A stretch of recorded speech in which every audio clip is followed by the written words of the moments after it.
एक बार की बात है, एक छोटे से गांव में एक युवक रहता था जिसका नाम अर्जुन था। अर्जुन बहुत ही साहसी और बुद्धिमान था, लेकिन उसकी सबसे बड़ी ख्वाहिश थी कि वह एक महान जादूगर बने।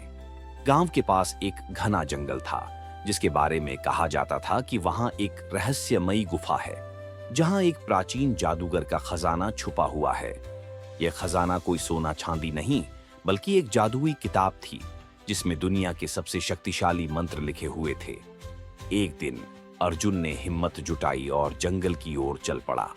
जंगल का रास्ता बहुत ही डरावना था। घने पेड़ों की छाया में अजीब अजीब आवाजें सुनाई देती थीं और हवा में एक अजीब सी खुशबू थी। लेकिन अर्जुन ने हार नहीं मानी। वह गुफा तक पहुंच गया। गुफा के अंदर अंधेरा था, लेकिन अर्जुन ने अपने साथ लाया हुआ मशाल जलाई और आगे बढ़ा। गुफा के अंदर उसे एक बड़ा सा कमरा मिला, जिसके बीच में एक पत्थर की मेज पर वह जादुई किताब रखी हुई थी। अर्जुन ने किताब को उठाया, लेकिन जैसे ही उसने उसे खोलने की कोशिश की, गुफा में एक तेज रोशनी फैल गई। एक आवाज गूंजी, जो कोई भी इस किताब को छुएगा उसे 3 परीक्षाओं से गुजरना होगा। अगर वह इन परीक्षाओं में सफल होगा तो उसे जादू की शक्ति मिलेगी, अगर नहीं तो वह हमेशा के लिए इस गुफा में कैद हो जाएगा। अर्जुन ने साहस जुटाया और परीक्षाओं को स्वीकार किया। पहली परीक्षा में उसे एक अंधेरे कमरे में रखा गया, जहां उसे अपने डर पर काबू पाना था। अर्जुन ने गहरी सांस ली और अपने मन को शांत किया।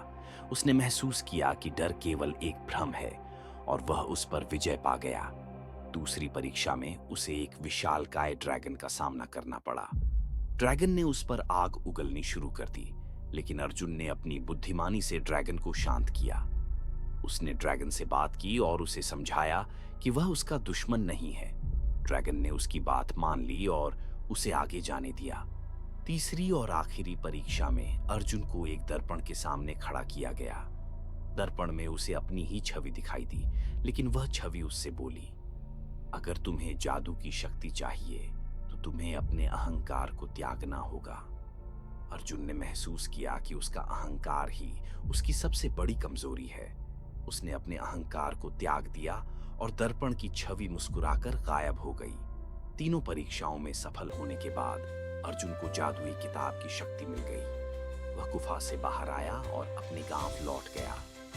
अब वह एक महान जादूगर बन चुका था, लेकिन उसने कभी भी अपनी शक्ति का गलत इस्तेमाल नहीं किया।